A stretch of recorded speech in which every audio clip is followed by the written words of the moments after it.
No, I can only see. Yeah, okay, we'll start now. Bismillah ar-Rahman ar-Rahim. Assalamu alaikum wa rahmatullahi wa barakatuh. Peace upon all of you everywhere. I'd like to welcome all of you today in Hussam Ziada Grand Round Zoom meeting, which is conducting meetings about the subjects of cornea, cataract, and refractive surgeries. And we have a special day today because we have the special guest speaker and special topic.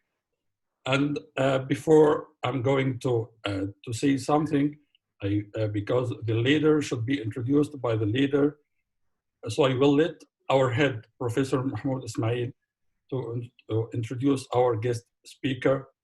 Please, sir. Bismillah ar-Rahman ar-Rahim. Thank you, Dr. Hussam. Dear colleague, thank you very much for attending our webinar today. It's organized by Professor Hussam Ziada, our colleague in the Al-Azhar University. Of course, this is a joint meeting with the Egyptian Society of Ophthalmology, the EOS. We have our symbol since 1902. It's more than 100 years, it's actually 118 years now. We had a lot of way to go, and we are moving forward with all the subjects and all the topics with guest speakers from all over the world. And as you can see, a whole lot of avalanche of webinars, but we have the jewel of the crown today, my dear Professor Dua. We have learned a lot of him, but most courageous thing we have learned from him, his humbleness. And this is the photo with Professor Tariq Katamish. He's a common friend with Professor Dua. We had the pleasure to have a whole day with him in Aswan a few months ago, and we were delighted to have him with us. Thank you for accepting today. Please go ahead and start your talk, Professor Dua. Well, thank you very much for that very kind invitation. It's really a pleasure and an honor for me to be here. As you know, every year I come to Egypt, but this year I am in Egypt now. The beautiful screen behind Professor Ismail's background behind him, which is very famous icons of Egypt. And as you will see, the reference to Egypt will come during my talk as well. So let me start by sharing my screen.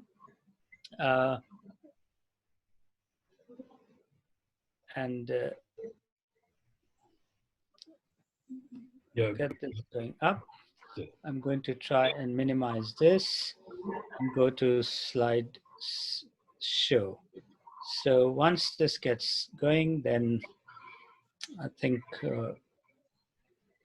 right. So I hope you can all see that.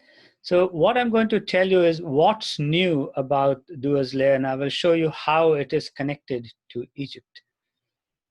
So these are my declarations of interest. And we're going to start with 3 slides to remind of what we know. So this is the DALK procedure in 30 seconds. So we put the bubble we inject air to create the type 1 bubble, and then we deflate the air, and we cut the residual stroma into 4 quadrants. We took the top thickness 2/3 off, then you expose this layer on which you put the new cornea. Now, long back, we were trying to figure out what was actually happening when we inject air. And in this video, you see what happens. The air makes that circular motion. It fills the stroma. Tiny bubbles collect in the middle and make one very large bubble. You can see how the air is escaping from the periphery. But that big, large bubble is one in the center. It does not go all the way to the periphery and is about 8 millimeters or so in diameter. And it is impervious to air. The layer that it lifts up is impervious to air, and that is the Dua's layer or the pre-Descemet's layer with the Descemet's membrane. That's the type 1 bubble. And then we also know that sometimes the air actually leaks from the periphery, and it forms a very thin wall bubble, as you see over here.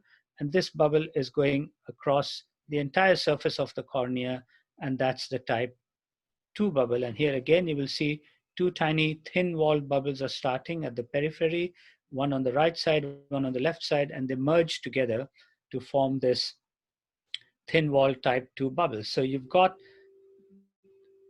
type 1 bubble, type 2 bubble, and sometimes you get the two of them together where you can, I don't know if you can see my mouse, but in the center, there is a type 1 bubble, and then it's surrounded by this large area of a type 2 bubble on your left picture. And on the right picture, you can see there is a large central type 1 bubble and the inferior crescent of a type 2 bubble, which is air under Descemet's membrane, whereas type 1 bubble is air under the pre-Descemet's layer. So you've got that mixed bubble. Now, keep that in mind. So let's go to Descemet's membrane detachment. So this talk will be in 3 or 4 parts. The first part is a little long, but the other parts are very short. And after each part, we will have a Q&A session if people want to ask anything. So Descemet's membrane detachment is almost as old as any corneal surgery performed on the eye. The first cases were recorded more than 100 years ago by Fuchs, and this is mentioned in the thesis by Samuels of 1928. But the actual records were much before that. And it is usually seen after complicated or multiple intraocular surgery, and it is a separate issue nowadays with endothelial keratoplasty, but before even endothelial keratoplasty started, we were talking about Descemet's membrane detachment. Because of the detachment, you get persistent edema of the cornea. The stroma gets hazy. If it is over the visual axis, the vision is affected. And on slit lamp, you can see a thin line of the detached Descemets floating in the anterior chamber.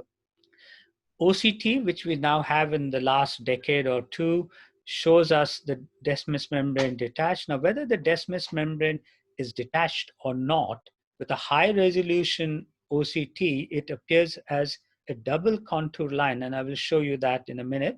And these parallel, thin, hyperreflective lines have a very narrow dark space between them. And that is something which is characteristic of the Descemet's membrane on OCT. So this is how you can see it. Now, these are not two layers, as you see in this image. OCT is not histology. It sometimes parallels histology, but OCT is difference in refractive index between the objects through which the light is moving. So if you see the whole cornea is uniformly whitish, then you have a very dark area where the reflectivity is very low. And then you see that parallel double contour line. So where the refractive index changes between water or aqueous and the anterior surface of the Descemet's membrane, you get a bright line. Then through the thickness of the Descemet's membrane, it is homogeneous. There is no change in refractive index, so it's a dark band. And where it exits from the Descemet's membrane into aqueous, again, there's a rapid change in the refractive index of Descemet's membrane and aqueous, or endothelium and aqueous, and you get another line. So these two lines are a feature of the Descemet's membrane alone, and they are not due to Descemet's membrane and endothelium or banded and non-banded zones. Initially we thought that, but we now proved it's not. So this is how you see a Descemet's membrane. Even if it is attached to the cornea, you can sometimes see these two lines. That is the OCT picture of Descemet's membrane.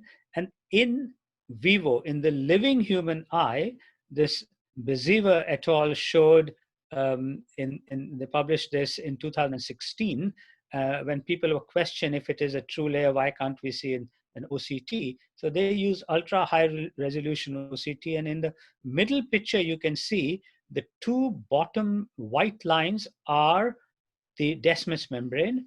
The red arrows show the keratocytes, but in between the keratocytes and the double contour line is the pre-Descemet's layer that has no keratocytes, and that's the Dua's layer or the pre-Descemet's layer. So they actually use the keyword Dua's layer, and they correlated that with histology, which is on the right-hand image, where you can see the red arrows are pointing to the keratocytes. Then you have the pre-Descemet's layer or the Dua's layer, and then you have the Descemet membrane with the endothelium. So that double contour line is a hallmark, OCT hallmark of Descemet membrane. So when you come to this Descemet membrane classification based on pathology, the oldest classification in 1928 was active, where the Descemet membrane is pushed back, or passive when it is pulled towards the iris with scar tissue or some adhesions.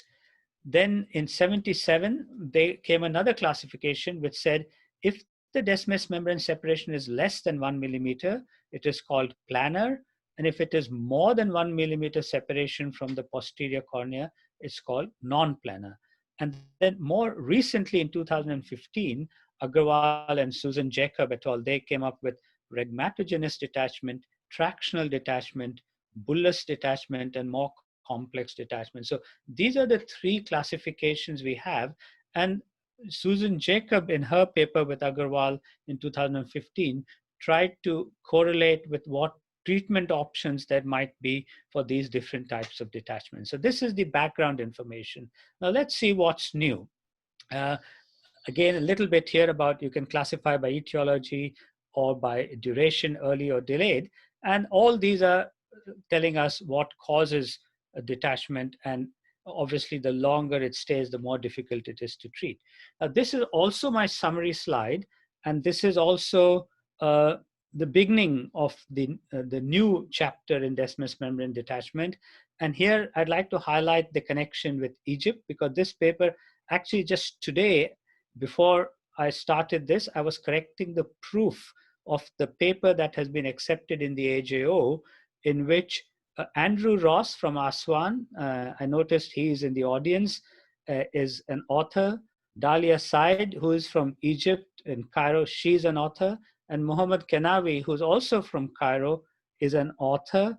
And Mohammed Kenawi's thesis was supervised by Professor Tariq Katamish.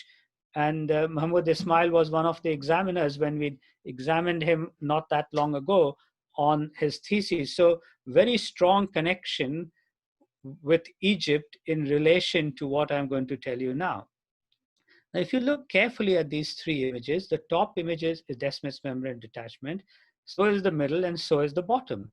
But the top image, the Descemet membrane detachment, appears as a straight line like the chord of a circle. I'm going to prove to you that that is not Descemet membrane alone. It is the pre-Descemet layer or the Dua's layer detached with the Descemet membrane.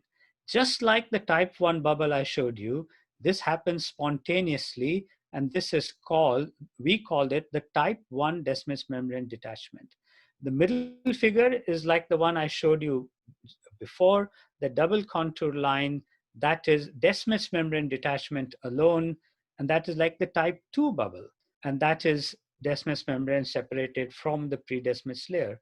But if you look at the bottom line, very interesting, you see that's the mixed bubble. So you've got the anterior straight line of the pre-Descemet layer alone, and then the more posterior wavy line or the sinus line of the Descemet membrane detachment. So here, the pre-Descemet layer and the Descemet membrane have both separated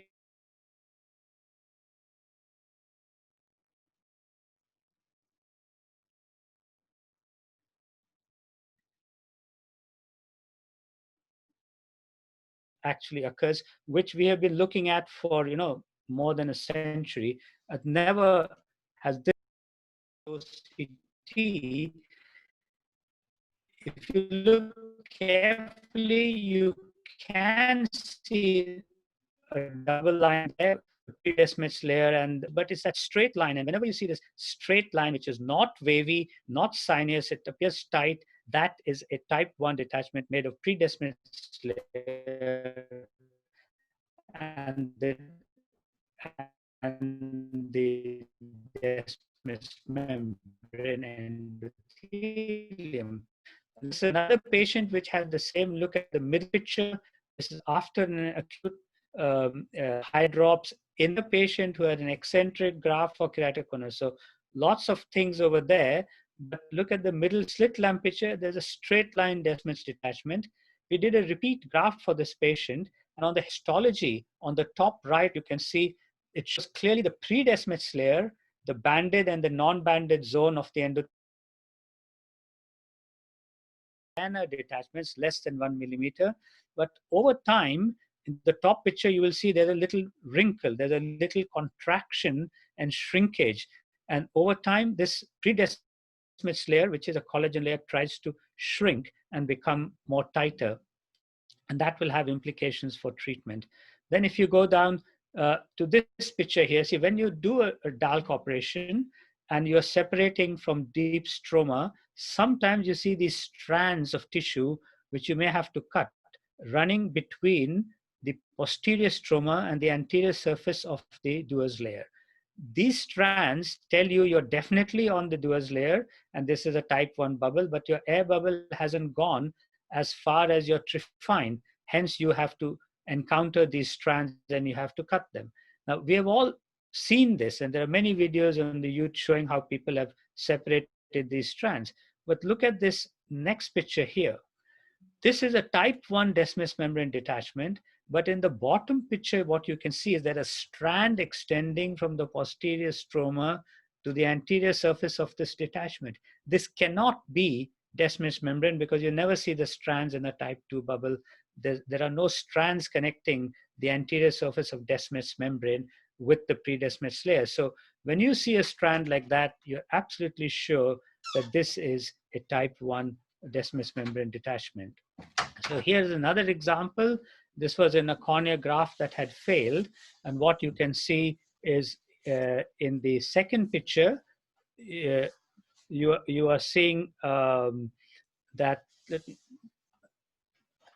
sorry, I'm just trying to move that yellow. Yeah, so you're seeing over here a straight line detachment. And on OCT, there's a strand, and this is a type 1 detachment. And then we did histology, and what you can see is this is a pre-Descemet layer. This is not the Descemet membrane. So again, histological confirmation. But what is different here is that if you look at the posterior stroma, there are no mononuclear cells. There are no blue dots, but a lot of keratocytes, and keratocytes actually migrated into the pre-Descemet layer, which is essentially by and large an acellular layer. So here in high power, you can see the keratocytes have migrated in. And in the previous histology I showed you, there were no cells. Here there are keratocytes. These are not inflammatory cells. And when keratocytes migrate, they become fibroblasts and myofibroblasts. They will cause this layer to shrink. And as this layer shrinks and becomes very tight, you cannot put it back by air. So that is why it is important to know how this influences our management approach. And if you do want to put it back, you may have to do a descematotomy. You may have to cut the descemates to release the traction to allow the descemates to go back. Otherwise, air will push it up. As soon as the air is absorbed, it will come back down. These are these wavy detachments, and all three of these are examples of the type 2 Descemet membrane detachment, and the different distances. So they're all under 1 millimeter. So they're also all planar, but they're type 2 detachments. And then here is an example, again, post-cataract surgery. There was you can see there are 2 detachments. If you look in the middle picture, let me try and see if I can move this yellow. I can't move that. It's asking me to move that yellow square away, but I can't move it. So I'm going to go back here. So what you can see is that there are 2 lines in the middle picture you will see of the pre-Descemet layer, which is the anterior line, and then the Descemet membrane, which is the posterior. And if you look by the OCT, which is the bottom picture, very beautifully you can see that the pre-Descemet layer and the Descemet membrane are both separated and also separated from each other. So this is a mixed detachment. This patient had a DSEK, and the histology of the DSEK is seen on the top right. You can see the pre-Descemet layer, which is acellular and separated at places, attached at places to the Descemet membrane and endothelium. So again, histological evidence that this is the pre-Descemet layer, which spontaneously separates not just post-cataract surgery, but also chronic failed grafts. So any cornea that has got chronic edema, you will find that you will get the detachment of the pre-Descemet layer as well. Now, here is another example. You can see same thing, mixed detachment. The arrows are pointing to the wavy nature of the Descemet membrane, whereas the straight line is where the the pre-Descemet layer is attached, and on the left of the middle arrow, you will see there both the layers are attached. The bottom picture is very, very nice. You can see these are by the RT view imager, not the Heidelberg. So there's a difference in quality of the two images. So you can see the two lines. The anterior line close to the cornea is the pre-Descemet layer, and the other line away from the cornea is the Descemet membrane. So this is a mixed Descemet membrane detachment. And now moving on, another patient here, chronic edema. So look at the top picture. You see only one line, and it's a straight line, so type 1. But if you look at this middle picture, you see that the two have started to separate. So there's a wavy Descemet membrane, and then the pre-Descemet layer. But this third picture is very interesting. So what you see here is the pre-Descemet layer, which is there. Next, just above the left arrow, you see the Descemet membrane, which is torn and curled. So there is a mixed detachment in which the Descemet membrane has torn. So this is a rhegmatogenous mixed detachment. And that is where this classification is so important, because you have the pre-Descemet layer also separated, and the Descemet membrane also separated and curled and torn. This is the paper, like I told you, the connection to Egypt, 3 names I took earlier, in fact 5 names, and Dalia and I published this in 2016 as the first clear evidence of the participation of the pre-Descemet layer in clinical pathology of the cornea. This is now rhegmatogenous type 2. So you can see how the Descemet membrane tears and it curls. This is rhegmatogenous mix, which I just showed you, the middle one. And this is rhegmatogenous detachment, where you see this in where both the layers are torn, the pre-Descemet layer and the Descemet membrane. And this is classically seen in acute hydrops. Acute hydrops secondary to keratoconus or pellucid. And you see the spaces, the clear spaces in the stroma are the spaces of the fluid in the stroma. And what you've got is that the pre-Descemet layer is separated, the Descemet membrane is separated, and both are torn. And here's another example. As you can see, at the top one, you see the beginning of the detachment, which is a type 1. Then the middle one and the bottom one, you see both the layers are torn. And that is how you get this acute hydrops. And the color picture showed you the area of the tear. So you can see the top one is just above the tear. The middle one is in the middle of the tear. And as you go down, you can see more and more of the detachment and the tear.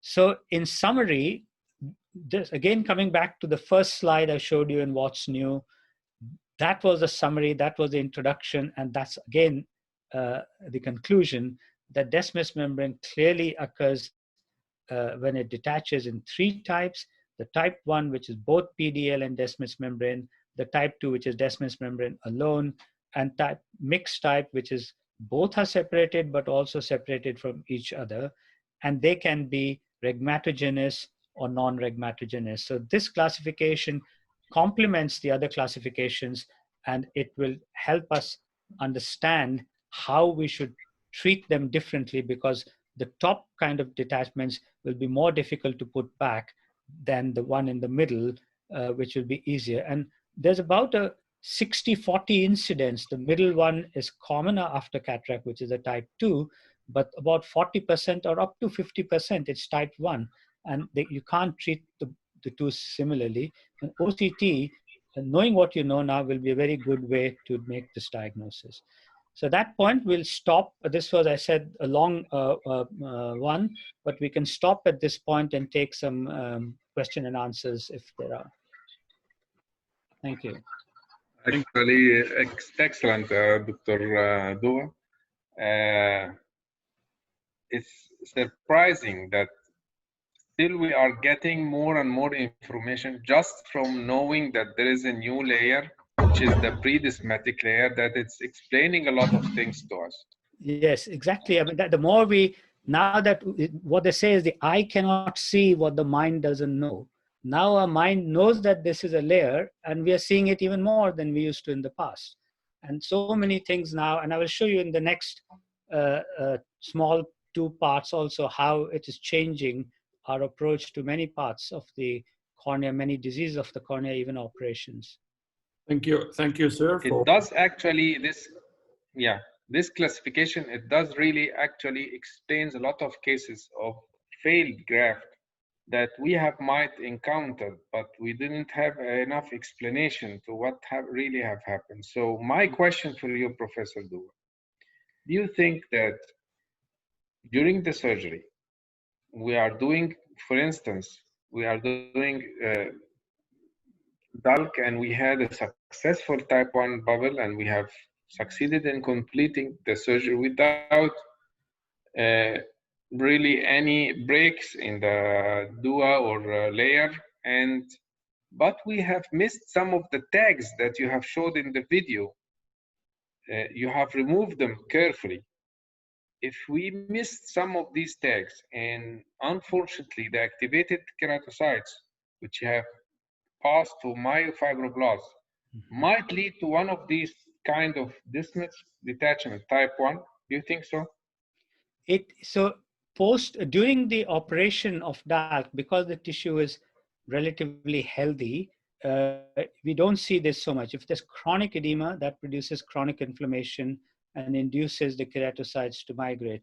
Now, the keratocytes are very closely applied to the whole anterior surface of the predescemet layer anyway, but they don't migrate into it because I don't know yet, but maybe we'll prove in the future that there is some factors released by the endothelial cells which are maintaining that acellular zone.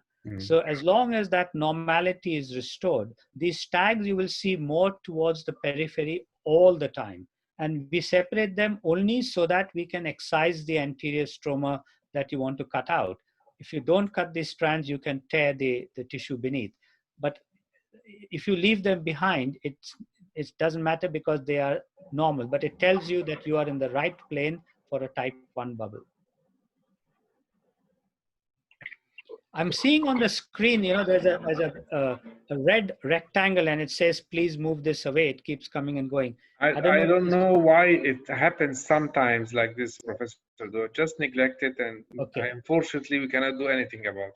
Yeah. Okay, it says, please move it. I tried to move it. It doesn't do anything. So let's. It doesn't move. Yeah, shall we move on then? Actually, it doesn't make any problem. We see it like you, but it's not.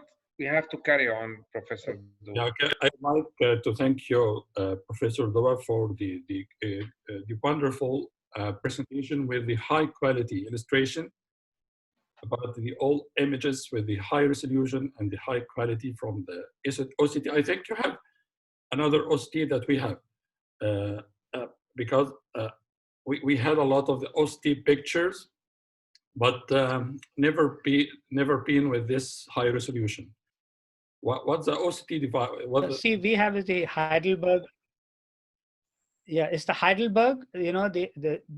Some pictures were taken. So as you can see, this paper was also co-authored by Rajesh Sinha from All India Institute and Sharon D'Souza from the Narayan Netra in Hyderabad, and there was also Frick Poitier from South Africa. He sent a case as well. So we were using either the RT view OptoView or the Heidelberg Spectralis.